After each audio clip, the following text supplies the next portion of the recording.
자, 오늘 말씀 같이 보겠습니다. 오늘 함께 오실 하나님의 말씀은 스바냐서 1장 7절 한 절 말씀입니다.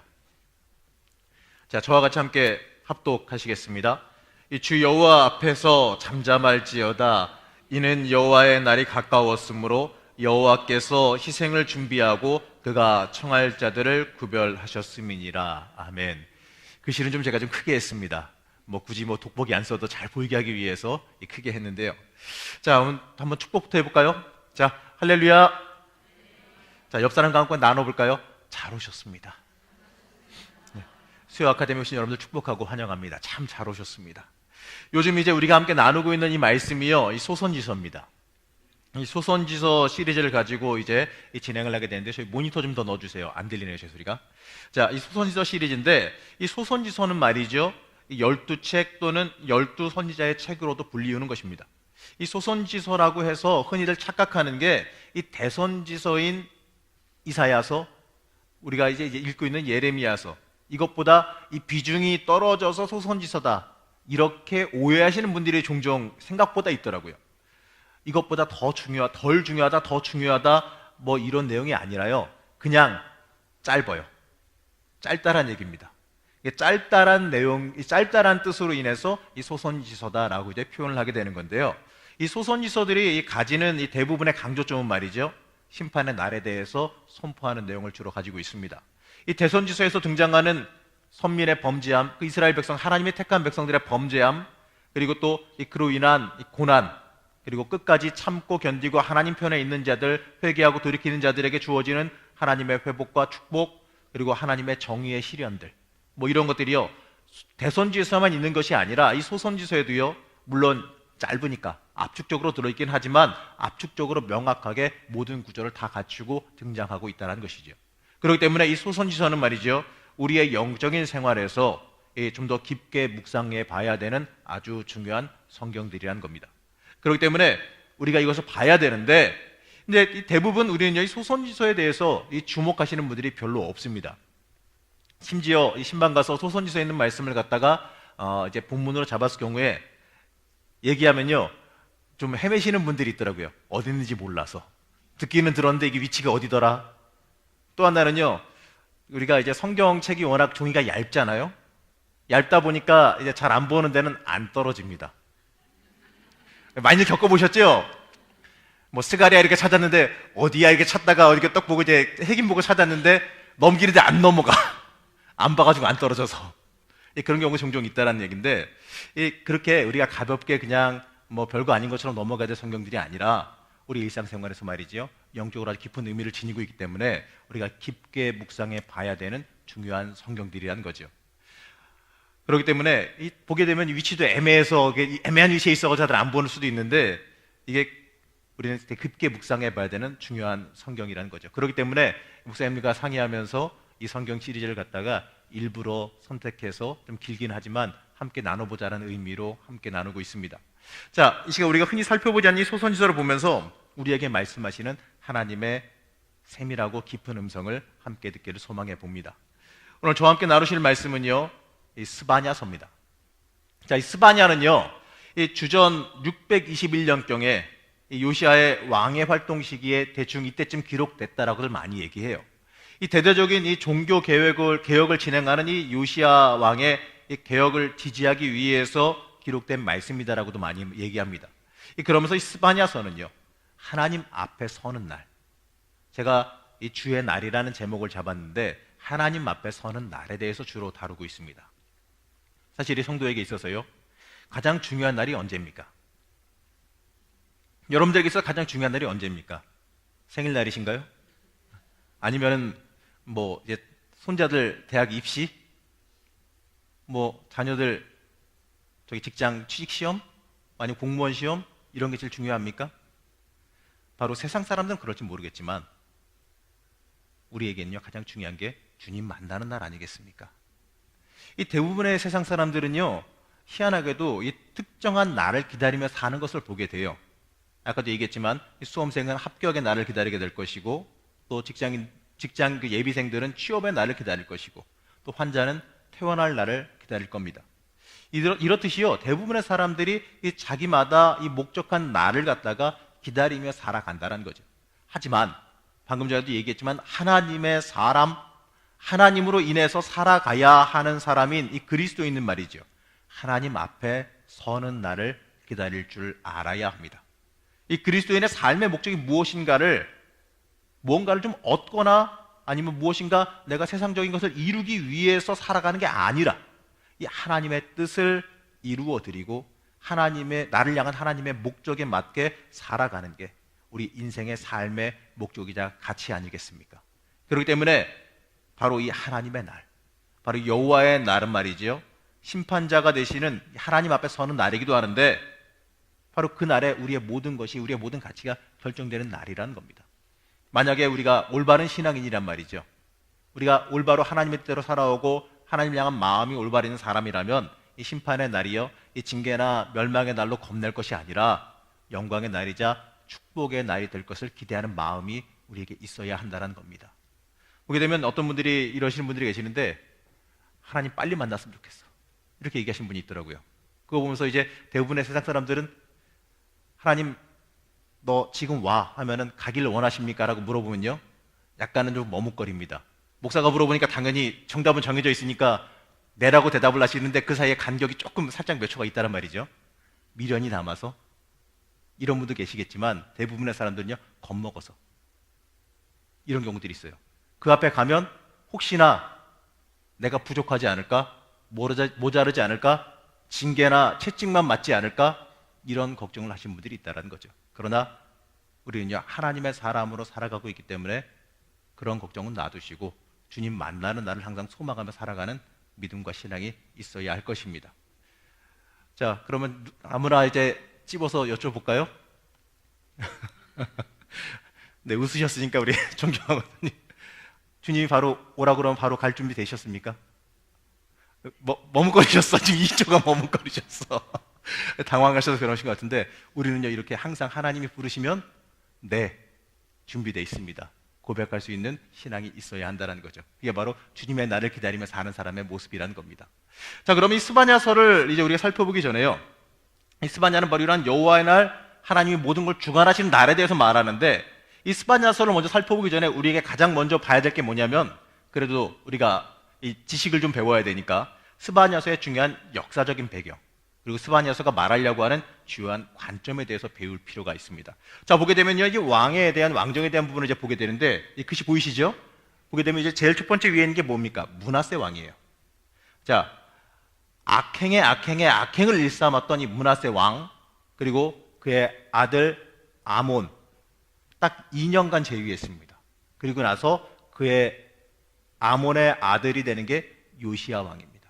요시야 하면 여러분들 기억하시는 게 엄청난 개혁이죠. 하나님 마음에 합한 엄청난 개혁, 종교적인 개혁을 펼쳤는 건데, 근데 여러분 아시다시피 요시야가 몇 살 때 왕이 됐죠? 맞추시는 분은 김동호 목사님이 저기 앞에서 쏘실 거예요. 자주 그렇게 쏘시더라고. 자, 바로 8살 때. 8살 때 왕이 됐습니다. 그러니까 이제 별다른 힘이나 능력을 발휘하지 못하고 그냥 끌려다니는 사람에 불과했다는 거죠. 자, 그러면 스바냐서는 언제 기록됐냐? 자, 요시야의 종교개혁이 622년 이때 시작합니다. 자, 640년에 왕이 됐지만 8살이니까 뭘 하겠습니까? 그러니까 이제 시간이 좀 걸려서 622년에 종교개혁을 시작하게 되는데, 대부분의 학자들이요, 이 종교개혁이 일어나기 직전쯤에 이 스바냐서가 기록되었을 거라고 이야기합니다. 그리고 이 스바냐 선지자가 이 보게 되면 요시야와 또 어떻게 보면 친척이에요. 스바냐 선지자는 왕족입니다. 그렇기 때문에 이 스바냐 선지자가 이 쓴 내용들이 대부분 요시야의 종교개혁에 큰 영향을 끼쳤을 거다라고들 많이 이야기하죠. 자, 이 스바냐가 선지자로 활동하던 이 시기 말이죠, 보게 되면 이 역사적인 배경을 좀 설명해 보면 유다 왕국이 어느 상태였냐면요, 우상 숭배가 정말 극심한 정도가 아니라 너무 심각할 정도였다는 겁니다. 누구 때문이냐? 제일 위에 누구죠? 무슨 왕? 므낫세 왕. 므낫세 왕 때문이에요. 유다 역사상 최악의 왕이라 불리는 사람이 저 사람입니다. 이 므낫세 왕이 이 우상 숭배와 이방 문화를 말이죠, 정말 너무 극심하게 퍼뜨렸어요. 이 므낫세 왕은요, 북쪽 이스라엘 왕 중에서 악의 대명사였던 이 아합 왕을 본받아서 말이죠, 유다 전역에 바알과 아세라 신상을 만들고 예루살렘 성전뜰에, 어디 뜰에? 성전뜰에 1월 성신, 이집트의 1월 성신을 갖다가, 해와 달과 별들을 숭상하는 이 이집트의 신들을 갖다가, 그들을 경배하는 단을 갖다가 성전 뜰에다가 쌌다는 얘기예요. 그리고 더 황당한 건 뭐냐면 성전에 아자라 목상을 세웠다는 얘기예요. 성전 바깥에도 아니고 성전 안에 아세라 목상을 세웠습니다. 이 아세라 목상은 뭐냐면 말이죠, 이 가나안에 있는 그 많은 신들 중에서 수장이 이 엘이라는 신이 있는데, 그 엘 신의 아내가 이 아세라입니다. 이 가나안 신화에서 이 우주 만물을 창조했다고 하는 게 엘이에요. 그리고 그 아내 아세라와 합해서 이 70여 개의 신을 갖다가 낳았고 키웠다라고 하는 게 이 가나안 신화입니다. 이 므낫세 왕은요, 무슨 짓을 했냐면 엘처럼 하나님도 짝이 있어야지, 이러한 생각에 이 아세라 목상을 성전에 만들었다는 얘기예요. 이 얼마나 불경한 일입니까? 심지어 므낫세는 무슨 짓까지 행하냐면 흰놈의 아들 골짜기에서 자신의 아들들을, 한 명도 아니에요, 아들들을 암몬 민족들이 섬기던 이 몰렉신에게 바쳤다는 얘기예요. 이 몰렉신은요, 인신제사를 하는 이 신입니다. 어떠한 식으로 하냐면 그 노쇠로 만든 송아지 상에다가 불을 지펴요. 그리고 그 팔 위에 이렇게 돼 있는데 그 위에다가 산채로 사람을 올립니다. 아들을 태워 죽이는 거예요. 그렇게 이러한 못된 짓까지도 서슴지 않고 행했던 게 바로 이 므낫세 왕이라는 거죠. 이 농경 문화 속에서 이 날씨는요, 풍요와 번성에 아주 지대한 영향을 끼칠 수밖에 없죠. 이 당시에 팔레스타인은 물이 풍성한 곳이 아닙니다. 큰 강을 끼고 있는 문명도 아닙니다. 그렇기 때문에 이 가나안 땅에서 비와 관련된 이 풍요와 다산과 관련된 신에 대한 신앙이 엄청나게 발전할 수밖에 없었는데, 그 영향으로 이스라엘 민족이 가나안 땅에 자리 잡게 되고 그곳에서 농경을 시작하게 됨을 인하여서 그 영향으로 이스라엘의 가나안의 우상 숭배 문화가 들어왔다라는 거죠. 어떻게 보게 되면 이 문화의 이동이라든지 문화적인 현상이라든지 이렇게 좋게 얘기할 수 있겠지만, 그거는 하나님의 백성이 아닌 일반 백성이라면 그럴 수가 있다는 얘기예요. 그러나 이스라엘 백성이 어떤 사람들입니까? 어떻게 형성된 나라고 어떻게 형성된 민족입니까? 이들은 태생 자체가 하나님께서 직접 이끌고 책임지시고 하나님을 경배하게 만들기 위해서 하나님과 기적과 역사로 이끌어서 나라를 만들어온 바로 그런 민족입니다. 그런데도요, 당시에 세상 물질에 눈이 어두워서 농경 문화, 농사 지어야지, 잘 먹고 잘 살아야지, 풍요로워야지, 수확을 잘 거둬야지, 바로 여기에 눈이 어두워서 하나님을 의지하는 게 아니라 목적이 틀어져 버린 거예요. 먹고 사는데 빠져가지고 가나안의 우상들을 섬기게 됐다는 얘기예요. 가나안에게 풍요의 신, 그 비의 신, 뭐 이런 거에 그냥 엎드려가지고 하는 이유가 뭐냐면 농사 지어야 되니까, 풍요로운 소출을 얻어야 되니까, 말 그대로 주객이 전도된 거죠.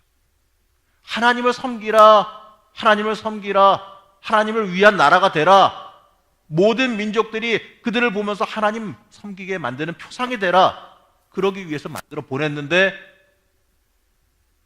이들은요, 먹고 사는데 눈이 어두워서, 풍요의 소출에 눈이 어두워서 하나님이 아니라 이방 우상들을 섬기게 되었다는 겁니다. 이 므낫세 왕도요, 바로 그러한 관점에서 우상 숭배에 크게 빠져들었다는 얘기죠. 바로 하나님을 향한 불신앙의 주인공이 됐다는 겁니다. 이 므낫세는요, 여기서 그치지 않고 심지어 이 점쟁이와 사술과 요술을 부리는 이 무당과 박수를 가까이 두고 나라를 다스리면서 자문을 구했다는 얘기예요. 자, 열왕기하 21장 9절 말씀을 보게 되면 이렇습니다. 한번 읽어보시겠습니다. 시작.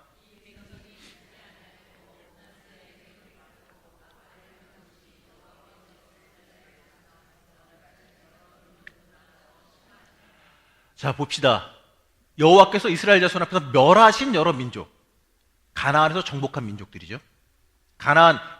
이들이 가나안 땅에 들어오면서 수많은 전쟁을 통해서 이겼던 그 이방 민족들, 이방신을 섬겼던 그 이방 민족들, 그 민족보다 더 심했다.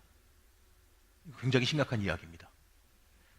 열왕기하 21장 9절 말씀을 보게 되면 유다 백성들이 므낫세의 꾀임에 빠져서 말이죠, 이 죄악의 길을 걸어가는데 이전에 가나안에 살던 모든 나라들보다 더 심각했다라고 기록해요. 므낫세는 여기서요, 또 나아가서 자신의 뜻에 따르지 않는 사람들을 수없이 죽입니다. 열왕기하 21장 16절 말씀을 보면 이렇습니다.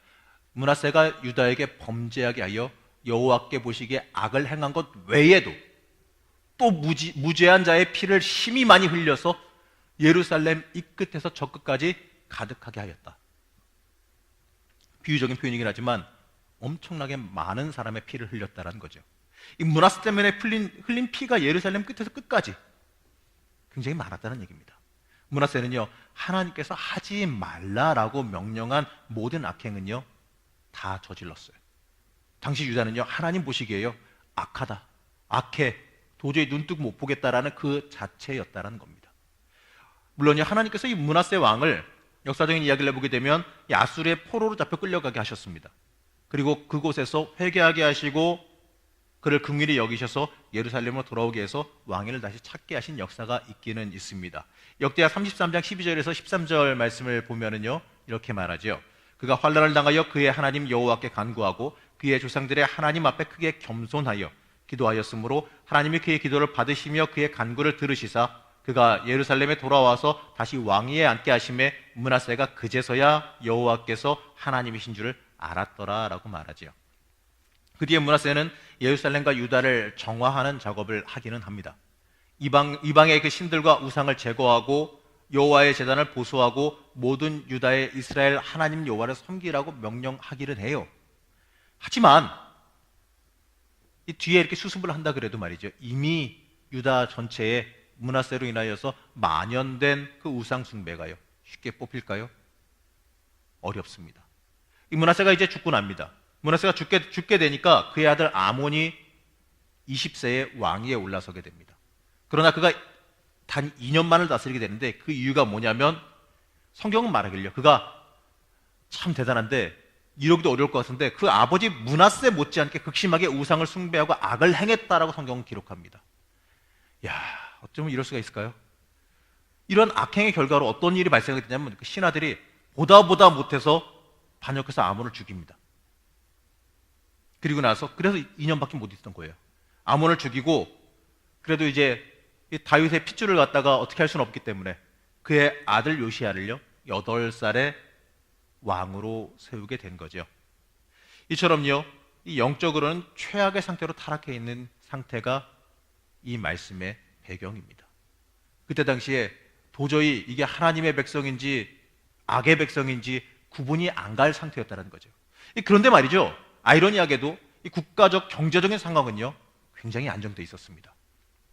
당시 고대 근동의 패권을 차지했던 이 아시리아가, 이 아수르가 이 주변 소국들의 이 주된 이 큰 나라들의 반란으로 인해서 말이죠, 그걸 진압하니라고 이 팔레스타인, 이 가나안 땅에는요 거의 신경을 못 쓰고 있는 상황이었어요. 그러다 보니까 유다에 대해서도요 간섭을 못 하고 있었습니다. 그 결과 그 기회를 틈타서 유다는 정치, 경제, 군사적으로 커다란 번영을 누리게 되죠. 이 므낫세가 하나님 앞에 범죄는 했지만 이 국가를 잘 먹고 잘 살게 하는데 좀 애쓴 것 같기는 해요. 유다 전역에 요새를 세우고요, 또 무너진 곳을 보수하여서 군사를 배치해서 국경을 강화했고 대규모 건설 사업들을 하게 됩니다. 이 대표적으로 예루살렘 외곽 공사를 함으로 인해서 예루살렘을 이게 굉장히 요새화해서 강화시키기도 했지요. 국가는 번영하고 안정시켰습니다. 그러나 아까도 설명했지만 이 므낫세가 하나님의 영광을 위해 산 게 아니라 번영의 눈이 어두워서 국가를 발전시켰습니다. 그 결과 어떤 일이 발생했죠? 하나님과 점점 더 멀어져 갔다라는 거죠. 이러한 국가적인 기반 속에서 요시야는 왕이 되었지만 아까 이 8살이라는 나이로 인해서 아무런 영향력을 행사하지 못합니다. 그러다가 이게 지금 요시야에도 다른 건 아니니까 요시야는 16살 때 하나님을 만나게 되죠. 여호와를 찾게 됩니다. 그리고 이 24살 때 우상 척결을 시작하게 되고요. 그리고 그러다가 율법책 신명기를 발견하게 됩니다. 신명기를 발견하게 됨으로 인하여서 회개하게 되어지고 이제 대대적인 종교 개혁을 시작하게 되는 게 이 역사적인 배경이죠.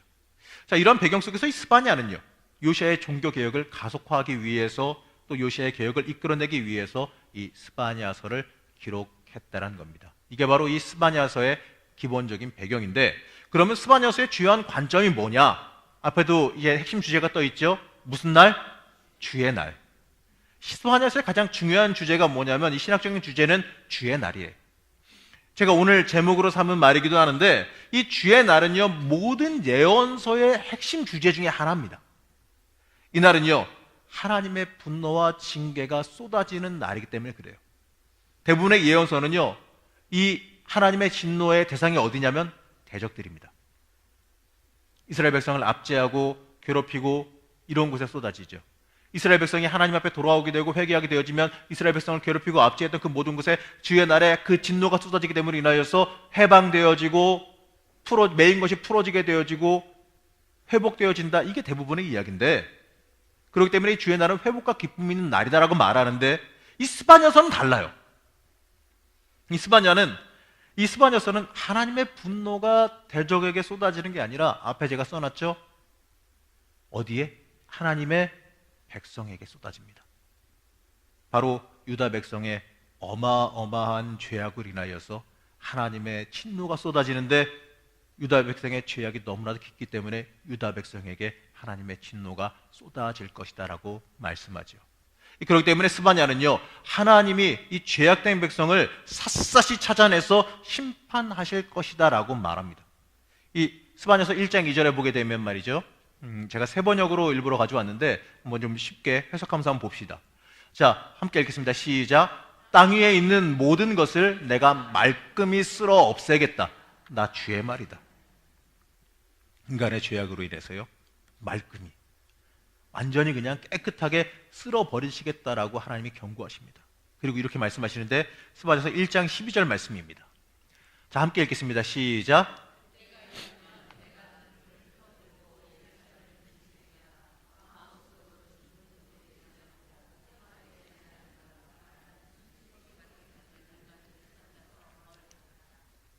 자, 굉장히 세게 말씀하시고 있는 겁니다. 하나님께서 뭘 들고 찾으셔요? 등불. 하나님께서 등불이 없어 다 보이시죠? 그러나 그건 상징적인 행위인데 이 등불을 찾고 두루두루 찾아서 범죄한 백성들을 벌하시겠다는 얘기예요. 바로 철저하게 예루살렘 조사해서 다 징계하겠다는 얘기입니다. 성경에서 등장하는 등불은요 대부분 긍정적인 이미지예요. 하나님께서 다윗을 위해서 예루살렘에서 다윗에게 등불을 주셨습니다. 이 등불은요 다윗과 그의 가문에 대한 하나님의 지켜주심, 보호하심을 상징하는데 이 다윗에게 하나님은요 그가 가야 될 길을 밝혀주시고 인도해 주시는 이 등불과 같은 역할을 하셨다라고 하죠. 그런데 스바냐서에서는 말이죠 하나님께서 들고 계시는 등불은 심판의 등불입니다. 소망과 인도에 비치던 이 등불이 이제는 심판의 등불이 되어버렸다는 거죠. 유다의 죄악이 그렇게 깊고 심하기 때문에 그렇습니다. 스바냐서 1장 15절에 보게 되면 뭐라고 말씀하냐면 그날은 주님께서 분노하시는 날이다. 환난과 고통을 겪는 날, 무너지고 부서지는 날, 캄캄하고 어두운 날, 먹구름과 어둠이 뒤덮이는 날이다라고 말씀합니다. 그 심판의 날이, 주의 날이 어두고 캄캄한 날이다라고 묘사하죠. 이처럼 스바냐서는요 이 주의 날, 우리에게 임한 진노와 심판에 대해서 다루고 있습니다. 이 스바냐서의 구성은요 이처럼 무서운 징계의 말씀을 말합니다. 그렇다고 해서 처음부터 끝까지 다 징계만 말씀하는 건 아니에요. 결국에는요 이 신실한 남은 백성들을 기뻐하시며 회복시키신다라는 내용으로 결론을 짓긴 합니다. 이것이 여기서 이 임하는 주의 날에 대한 본질적인 의도이기도 하죠. 하나님은 항상 그렇습니다.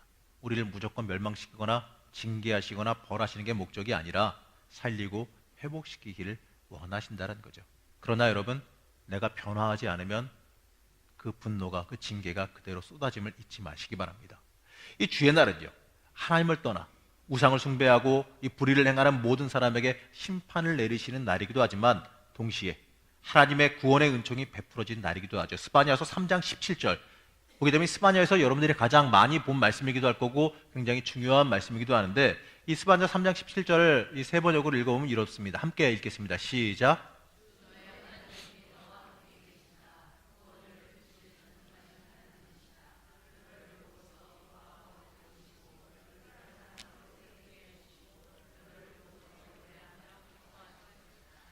참, 이 말씀만 딱 떼어서 보면은 감사하죠.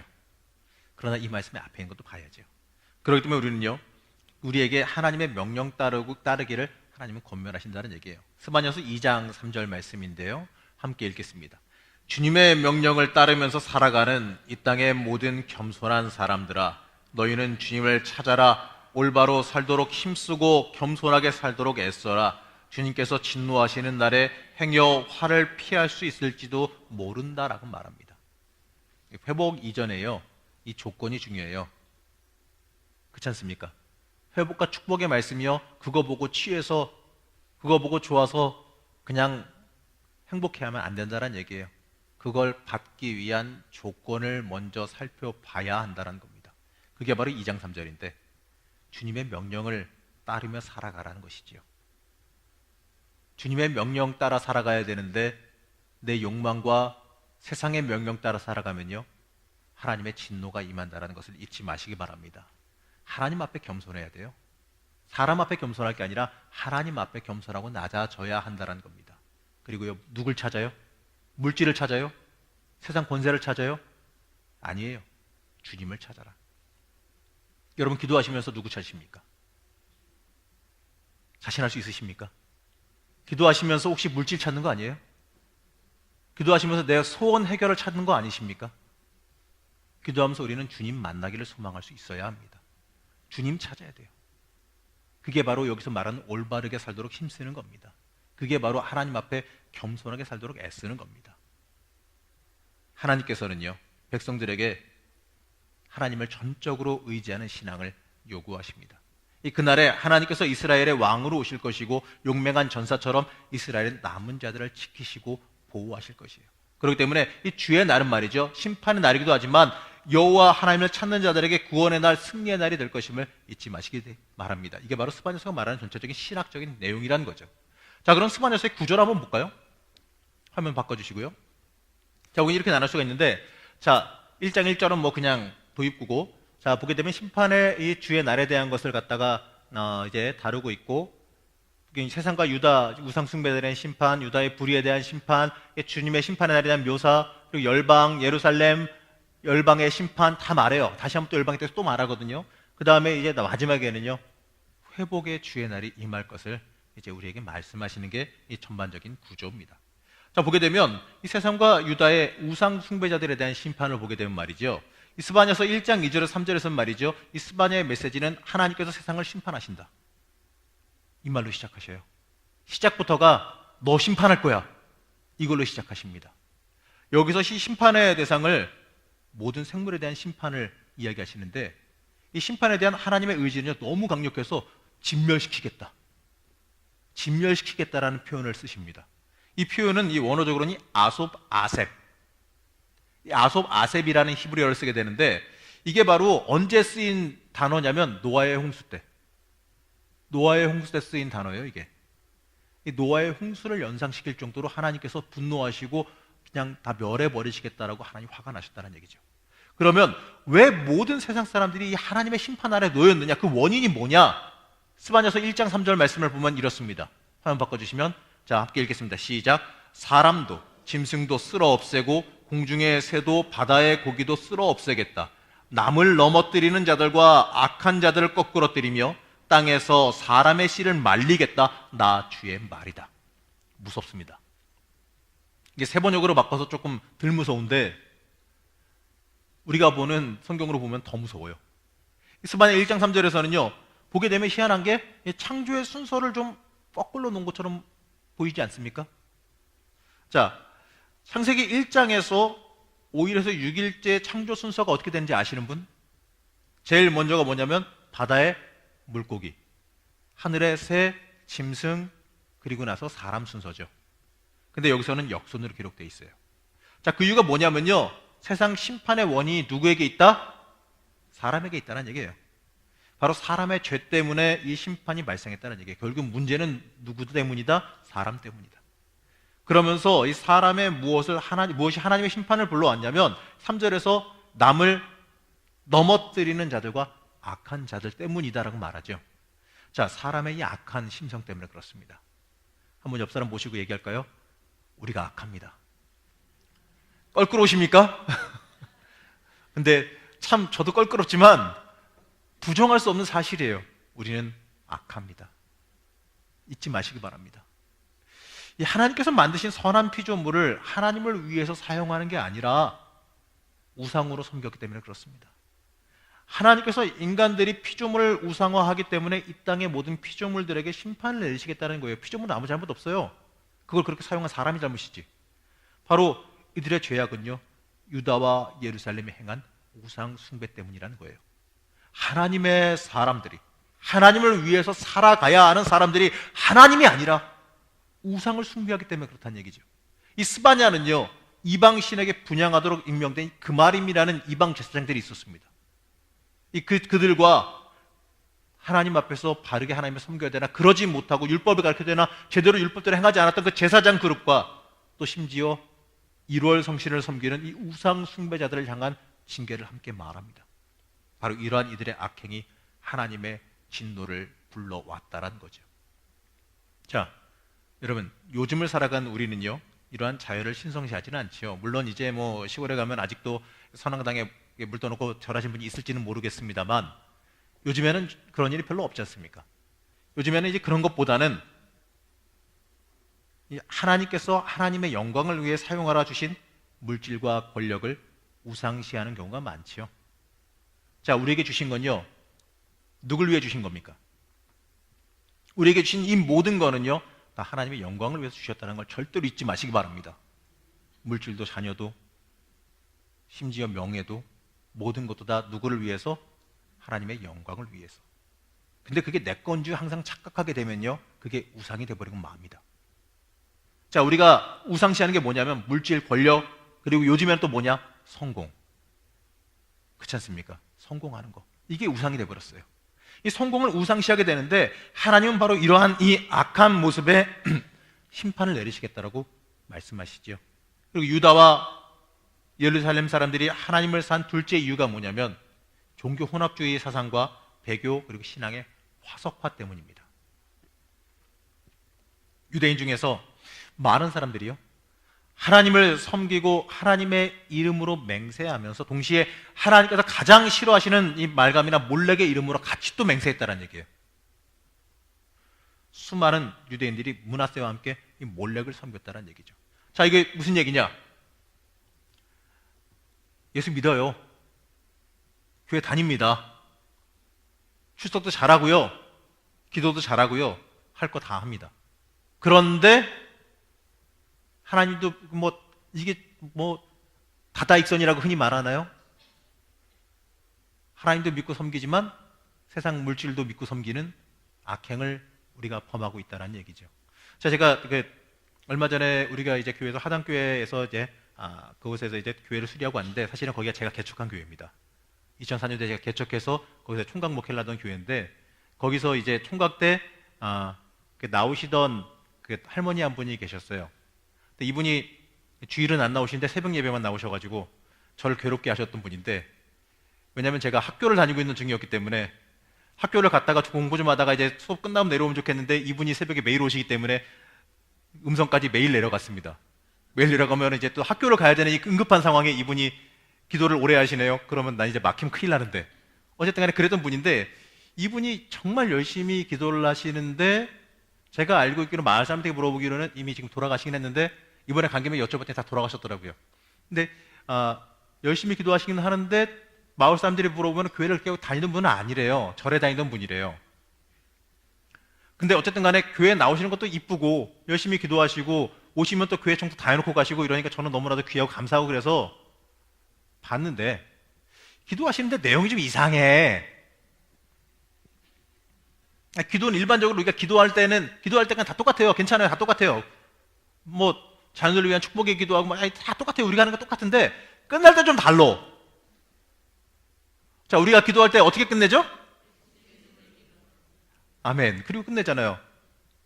근데 이분이 좀 앞에 뭐가 많이 붙어. 부처님? 부터 시작을 해서 선앙당 시작해주고 한참을 얘기하고 나서 그 다음에 예수님의 이름으로 기도합니다. 아멘 하고 끝나시더라고요. 황당해가지고 첫날에는 너무 놀래가지고 그냥 보내드렸고, 그 다음에는 기다렸다가 붙잡고 이제 여쭤봤어요. 아니, 할머니 왜 이렇게 그걸 갖다가 그 앞에 뭐 이렇게 잔뜩 붙이셔요? 이랬더니 하시는 말씀이 정말 걸작이었습니다. 왜? 많으면 좋잖아. 뭐 하나 걸리겠지. 이게 교회를 처음 나오시고 정말 아무것도 모르는 그 연세가 많으신 그분이 어느 정도 나오시다 또 안 나오시던 분이 안 나오시더라고요. 또 그런 분이었기 때문에 가능한 얘기일지도 모릅니다. 근데 이게요, 이 말씀 준비하면서 가만히 생각해 보니까 이런 원색적인 모습은 아닌데 우리의 신앙이 이 모양이지는 않을까라는 생각을 한번 해봤습니다. 겉모양은 예수님의 이름으로 기도합니다. 아멘하고 끝냈습니다. 기도가. 그런데 내 속마음은 다른 데가 있지 않느냐는 거죠. 하나님 정말 전적으로 의지하느냐, 아니면은 세상 물질 의지하느냐, 세상 권세 의지하느냐, 안 그렇습니까? 심지어 어떤 기도도 받냐면 기도하시면서 얘기해요. 하나님 그 사람의 마음을 바꿔서 나한테 유익이 되게 해주십시오. 대충 이런 내용이에요. 어떻게 보면 맞는 것 같죠? 맞는 것 같아요. 근데 가만히 생각해 보면요, 왜 그 사람 마음이 바뀌어서 내가 잘 돼야 돼? 그 사람 마음이 안 바뀌어도 하나님이 역사하시면 그냥 다 되는 건데 왜 하나님을 의지하지 않고 저 사람은 왜 저 사람의 마음 바뀌는 거에 이렇게 매달리고 있지? 이러한 생각을 해본 적이 있습니다. 이게 그 할머니가 기도하는 거와 다를 게 없다는 얘기예요. 그렇기 때문에 우리가 이들이 하나님 섬기면서 이왕이면 다다익선이라고 이 말감이나 이 몰렉의 이름으로 함께 맹세하던 이 모습, 하나님 보시기에 너무나도 악했던, 이 더러웠던 이 모습, 그게 현대를 살아가는 우리도 똑같게 행하고 있지는 않는지 한번 돌이켜 봐야 할 것입니다. 자, 이들이요, 이 하나님과 몰렉의 이름을 동시에 맹세하는 것은 마치 부모를 모시면서 이 부모의 원수를 동시에 한 집에 모시고 사는 것과 똑같다라고 말해요. 이러한 죄악을 보면서 이러한 표리부동함에 어이없어 하실 겁니다. 근데 아까도 얘기했지만 우리는 어떠냐 이거죠. 우리는 이러한 모습을 지니고 있지는 않은지 한번 돌이켜 봐야 한다는 겁니다. 하나님을 믿고 섬긴다라고 말하면서, 하나님의 사람이다라고 말하면서, 하나님을 높이며 살아간다라고 말하면서 우리는 하나님과 물질, 세상 권세를 동시에 섬기고 있지 않느냐라는 겁니다. 기도하는 모든 목적이 하나님의 영광이 아니라 오로지 입신양명에 달려있지 않느냐라는 거죠. 우리가 기도하는 기도의 응답이 여기에 있지 않느냐라는 겁니다. 내 신앙은 얼마나 안전한지, 얼마나 하나님을 향해 정결한지 한번 스스로 점검해 볼 필요가 이 말씀을 보면서 우리에게도 있다는 것입니다. 자, 스바냐서 1장 6절은요 또 하나님의 진노의 이유를 말하는데 읽어보면 이렇습니다. 함께 읽어보겠습니다. 시작.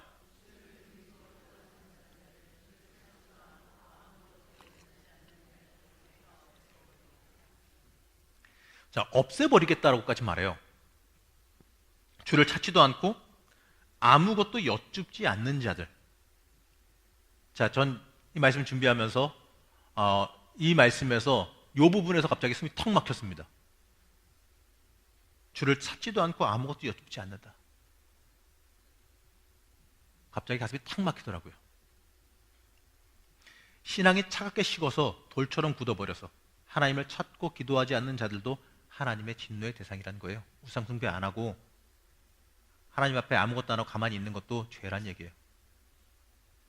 자기 목적을 위해서 하나님께 들러붙고 기도하는 사람보다도 더 악한 자들이 바로 이러한 자들이라는 겁니다. 영적인 아무런 감동도 없이 그저 타성에 젖어서 습관처럼 신앙생활하는 사람들에 대해서 하나님은 진노하신다는 얘기죠. 우리가 신앙인이라고 말하면서, 하나님의 사람이다라고 말하면서, 구원받았다라고 말하면서 삶의 모습은 전혀 관계없는 모습으로 변화하지 않고 살아가고 있지는 않느냐라는 겁니다. 우리가 기도의 사람이 돼야 된다는 건 잘 알고 있으면서 기도의 자리를 안 나가고 있다. 이거 문제되는 거 아니겠습니까? 누가 대신 해주겠지. 누가 해줘요? 누가 해주긴. 내가 안 하는데. 하나님께서 이런 자들을요, 말씀에서는 어떻게 하신다고요? 무서워서 나도 못 있겠네. 내가 없애버리겠다라고 말씀하셔요. 하나님이 인정 안 하시겠다는 얘기예요. 필요 없다는 얘기입니다. 그런 사람들. 유대인들은요, 예루살렘을 하나님의 도성이고 다른 것은 몰라도 예루살렘만큼은 절대로 이방인들 손에 넘어가지 않도록 하나님께서 보호해 주실 것이다라고 착각하고 있었습니다.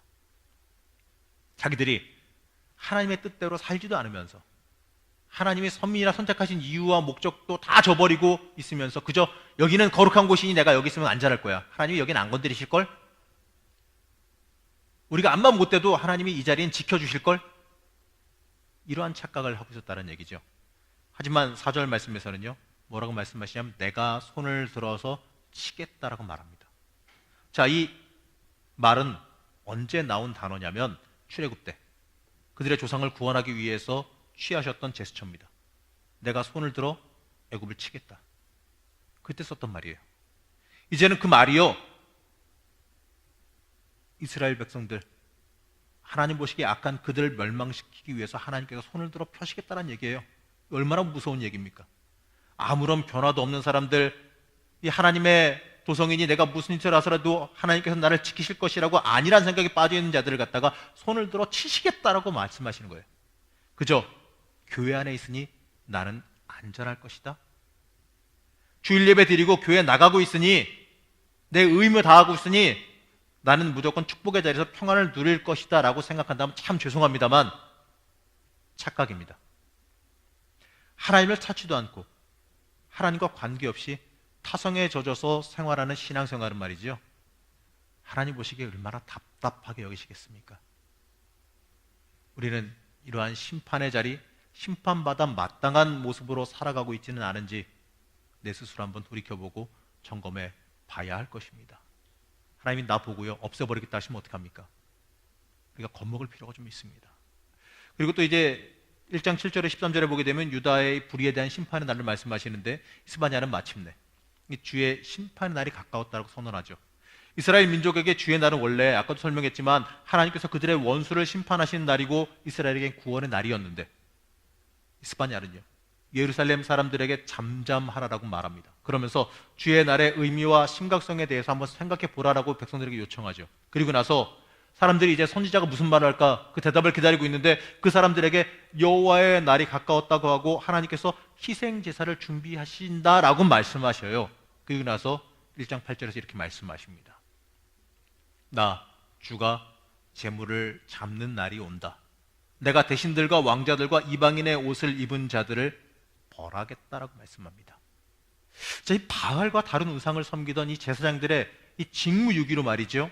그걸로 인해서 하나님께서 이제 이스라엘 백성들이 하나님께 올바른 제사를 안 하니까 내가 직접 할게. 재물 내가 준비할게.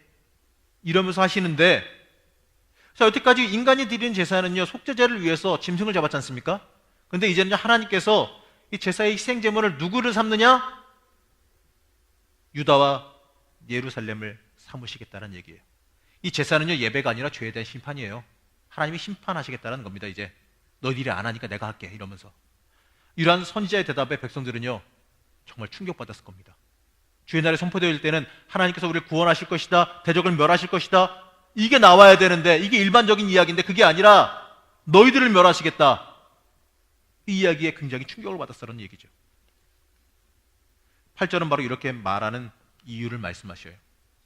그들이 저지른 불의한 죄악 때문이다. 여기서 이 대신들과 이 왕자들, 이방의 옷을 입은 자들을 벌하신다라고 말씀하는데, 여기서 말하는 왕자들은 이 왕족을 말하는 거고요. 이방의 의복을 입은 사람들은요, 그 당시에 아시리아를 비롯해 이 아수르를 비롯해 애굽 이런 강대국 문화와 전통을 받아들여서 그걸 이용해서 자신의 부와 권력을 과시했던 그 당시의 기득권들, 부자들, 많은 권세를 가진 사람들을 뜻하죠. 요시야는요 아까도 얘기했지만 몇 살 때 왕이 올랐다고요? 8살. 저희 막내 아들이 9살인데 걔보다도 어릴 때 뭘 알겠습니까? 그러다 보니요 리더십이 있었을까요? 없죠. 그러한 이들은요 그러한 상태에서 왕을 세워두고 자신들이 대신해서 권력을 쥐고 예루살렘에서 성경의 말씀대로 하면 폭력을 행하고 자신의 부를 축적했다는 얘기예요. 하나님의 진노는요 바로 이러한 사람들에게 향했다는 겁니다. 하나님을 위해서 존재해야 하는 사람들이 하나님을 이용해서 자신의 이득을 취하는 그 모습에 하나님께서 뭘 하셨다? 분노하셨다는 얘기예요.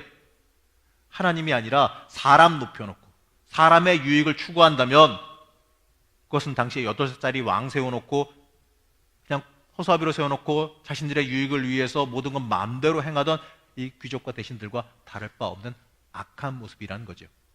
그리고 하나님의 진노는 거기서 그치지 않고 정직하지 못한 방법으로 장사를 행해서 부를 축적한 모든 사람에게까지로 함께 향합니다.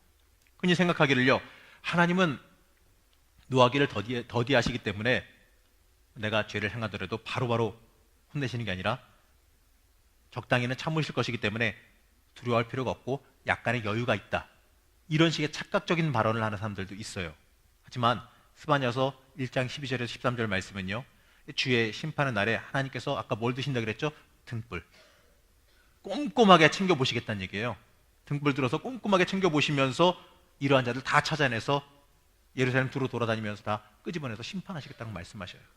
그리고 이 7절에서 13절 메시지를 통해서 이 스바냐는요, 하나님의 백성이면서 불의를 행하는 자들에게 강력하게 하나님의 심판이 임할 것이다라고 경고합니다. 자, 우상 숭배도 문제지만 하나님의 백성답지 못하게 세상 풍조에 빠져서 세상 사람과 똑같이 악한 모습으로 살아가는 것을요, 하나님은 징계하시겠다라고 말씀하십니다. 요즘 기독교가 위기라고 많이 말하죠. 교회가 위기라고 많이 말합니다. 실제로 창피하고 낯뜨거운 이야기도 언론 통해서 많이 나오기도 합니다. 참 뒷목 잡을 이야기고 저도 그거 보면서 많이 상처를 입었습니다. 저게 뭐 하는 짓이냐 이 생각도 들고요. 많은 사람들이요, 교회에 대해 지탄의 소리를 외칩니다. 물론 그들이 이야기할 때요, 말도 안 되는 이야기도 물론 있고 흠집내기 위한 이야기도 있지만 어떤 경우에는요, 정말 우리 젊은 애들 이야기는 뼈 때린다고 하는데 너무나도 뼈 아플 정도로 가슴 아픈 이야기들이 사실은 있습니다. 그 이유가 뭐겠습니까? 오늘 말씀에 비춰보면 단 한 가지입니다. 교회가 교회답지 못했기 때문입니다.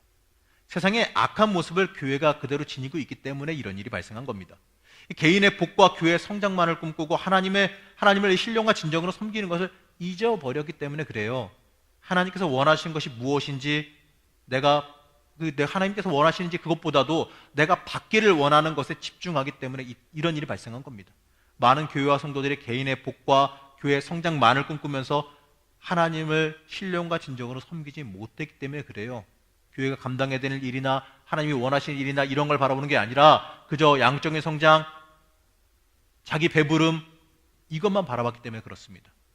이런 교회를 보면서 하나님은 안타까워하실 겁니다. 그리고 주의 심판의 날을 선포하실지도 모릅니다. 이처럼 유다 백성들이 재물을 모으기 위해서 하나님 보시기에 이 불의를 행하는 모습은요, 역사적인 현장에서나 있었던 일, 과거의 역사, 이때 이러면 참 큰일 났었는데 안타깝네, 이러고 마시면 안 돼요. 역사는 되풀이됩니다. 내 인생에도 그러한 모습이 있을 수가 있다는 얘기입니다. 우리의 모습 중에 교회는 다니지만 생사와 화복을 주관하시는 하나님께서 내 행위를 바라보고 계심을 전혀 신경도 안 쓰고 개의치도 않고 불의한 방법으로 재물만을 얻으려 하고 높아지려고만 하는 자들이 존재한다라는 얘기예요.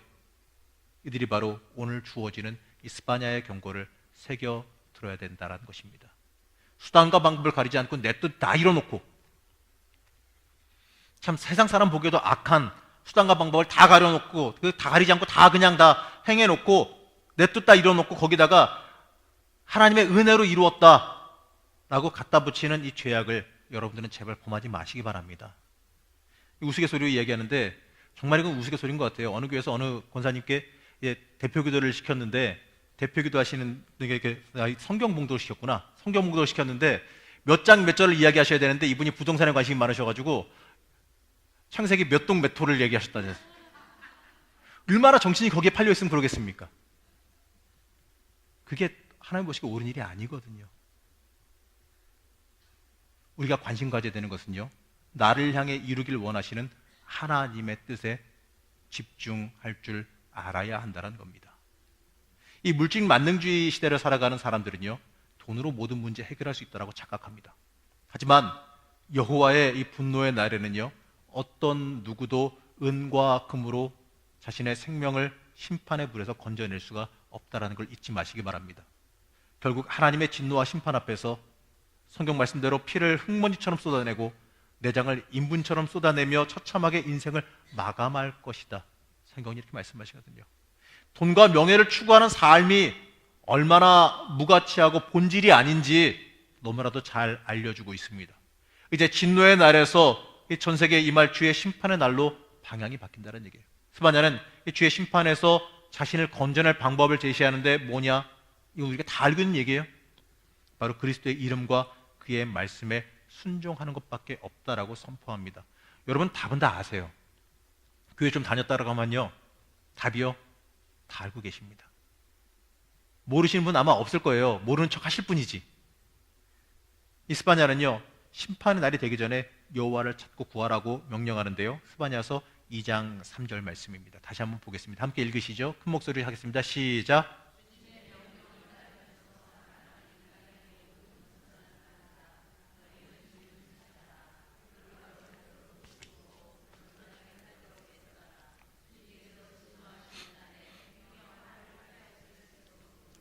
아까 읽었던 말씀입니다. 이 말씀 다시 보면 참 이제 좀 아까 읽을 때랑 좀 다르게 느껴지십니까? 이러한 회개 촉구에 이어서요, 열방에 대한 심판이 등장하죠.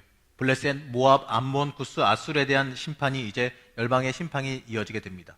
이 지정학적으로 볼 때요, 블레셋은 이스라엘 서부, 모압과 암몬은 동부, 구스는 남부, 아술은 북부에 속하는데, 이걸 생각하게 되면요, 열방에 대한 심판이 광범하게 둘러싸고 다 일어난다는 얘기예요.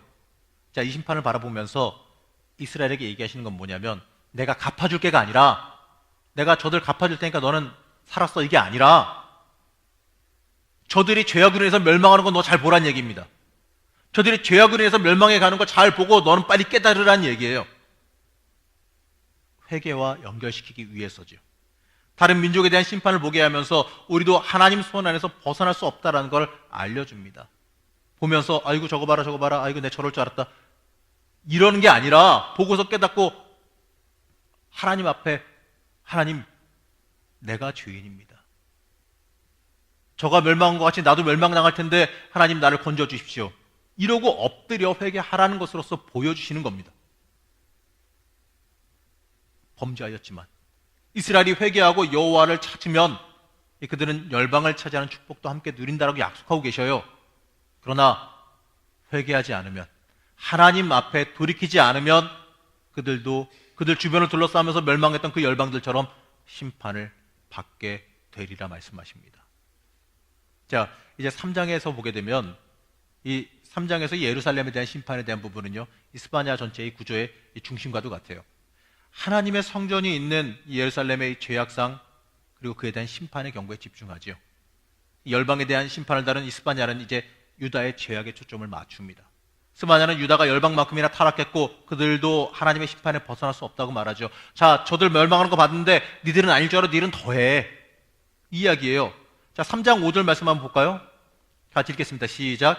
그러나 그 안에 계신 주님께서는 공평하시요 부당한 일을 하지 않으신다. 아침마다 바른 판결을 내려주신다. 아침마다 어김없이 공의를 나타내신다. 그래도 악한 자는 부끄러운 줄을 모르는구나. 마지막이요. 그래도 악한 자는 부끄러울 줄을 모른다. 여러분, 이게 여러분의 이야기가 되지 않기를 소망하시기 바랍니다. 스바냐는 유다의 죄악이 열방보다 더 심각하다고 지적해요. 예루살렘은 하나님을 신뢰하지도 않았고 그분을 경배하지도 않았어요. 이어서 보게 되면 정치적인 지도자, 영적 지도자에 대한 비난을 행하는데, 먹이를 찾아 울부짖는 사자, 저녁에 먹이를 찾아다니는 이기적인 탐심에 사로잡혀 있음을 말하는 거예요. 자신에게 주어진 임무를 버리고 이기적인 탐심에 사로잡혀 있었다고 경고합니다. 스바냐는 선지자와 제사장들에 대한 비난에 초점을 맞추는데, 백성들에게 율법을 가르쳐서 주님의 길로 인도해야 되는 제사장들이 경솔하고 간사한 자들로 그렇게 그런 자들이 되어버렸다고 묘사한 얘기예요. 개인의 이익을 취하려는 이 욕망에 사로잡힌 자들을 묘사할 때 사용하는 이 파하즈라고 하는 단어가 있는데, 그 단어를 여기서 씁니다. 바로 하나님의 소명을 버리고 개인의 이익을 위해서 거만하게 행하는 이 선지자들의 죄악된 행동을 갖다 하나님이 지적하십니다. 간사한 자, 이렇게 얘기하고 있는데, 이거는요, 이 보그도트라는 단어인데, 이거는요 번역해보면 반역자, 배신자, 이러한 의미를 지닙니다. 한마디로 하나님의 소명 버리고 자신의 유익만 구하는 사람이 누구냐? 반역자다. 하나님의 뜻을 저버렸다. 이렇게 비난하시는 겁니다. 당시 제사장들은 백성들에게 율법을 가르쳐 주님의 길로 인도하지 않고 오히려 율법 해석의 권위를 활용해서 재물을 착복했다는 얘기예요. 자, 여러분에게 적용은 뭐겠습니까? 복음 들은 자들, 복음 아는 자들이 전하지 않고 나만, 이것도 죄악인 걸 잊지 마시기 바랍니다. 이 스바냐는 이러한 상황에서 여호와의 의로우심을 높이며 강조하는 분위기를 다시 한번 전하죠. 유다 백성은 다 악해요. 그러나 여호와는 언제나 의로우십니다. 그분께서는 이 밤을 노리는 사악한 재판관과 달리 아침마다 의로운 판결을 하신다고 하시면서 하나님의 공의를 고백하는 거죠. 그래도 우리가 살 수 있는 비결이 뭡니까? 나는 죄인이고 도저히 돌이킬 수 없지만 하나님은 의로우시기 때문에 우리는 살 길이 있다는 것을 잊지 마시기 바랍니다. 그렇기 때문에 우리가 하나님을 구하며 살아야 돼요. 이스바냐는요, 이제 마지막으로 회복을 말씀하는데 모든 열방이 다시 하나가 되어서 여호와의 이름을 부르며 그분을 경배할 것이다 라고 회복의 말씀을 말씀합니다. 이스바냐는 이 회복의 때 흩어졌던 이 열방의 백성들이 다시 여호와에게로 돌아오게 될 것이라고 선언하는데, 이스바냐는 시온의 백성들에게 노래할 것을, 하나님을 노래할 것을 명령해요. 여호와께서 왕으로 오셔서 대적들을 선멸하실 것을 선포하고 여호와께서 그들 가운데 거하심으로 절대로 두려워할 필요가 없음을 확신하고 이스라엘을 향한 이 여호와의 사랑과 고통받는 자들의 평안과 안전을 약속하시는데, 이 심판은 다 지나갔다는 얘기예요. 이건 제가 일부러 이거는 사실 보면은 기분만 좋아지고 중요하지 않기 때문에 제가 간단하게 하고 넘어갑니다. 앞에 그 전에 우리가 범한 죄에 대한 부분이 가장 크기 때문에 그렇습니다. 자, 이제 남은 일은요, 하나님의 구원과 이 축복을 즐거워하는 것뿐인데, 자, 스바냐 3장 17절 다시 한번 볼게요. 자, 한번 읽어보겠습니다. 시작.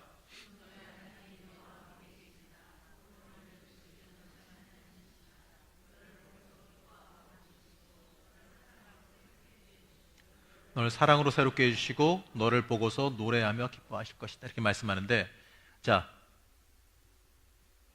여러분, 이거는요, 이 3장 11절은 우리가 듣기에 좋은 말씀이지만 이거는요, 선행되어지는 것, 우리가 회개하는 것이 선행되어지고 난 다음에 주어지는 말씀임을 잊지 마시기 바랍니다. 스바냐는 이 구원과 용서, 여기에만 익숙해 있는 현대 그리스도인들에게 죄에 대한 심판의 심각성을 다시 한번 깨닫게 만들어줍니다.